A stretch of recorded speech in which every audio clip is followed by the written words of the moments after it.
Okay, I just want to show you what Pleasant Hill Lake looks like this evening. I am out here trying to get away from a bit of this Ohio heat in my yak, and it is absolutely stunning.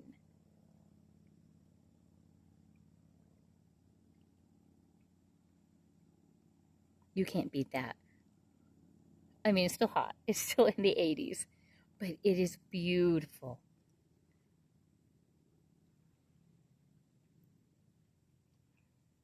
This is Pleasant Hill Lake, and it goes on around, way on around. I came out here Sunday morning, Saturday morning, and I kayaked this entire lake, all around that lake shore. And I did it in 3 hours flat. But let me tell you, I was pushing myself. I wanted to see how fast I could go around it. Yeah, here's my mess. Pack full of water. But yes, I have the lake almost all to myself.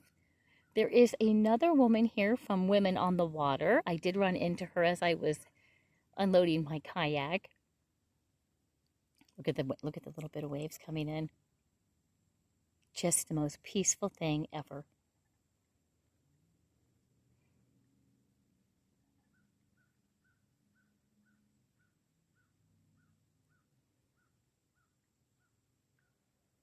Look at the clouds reflected. So absolutely beautiful.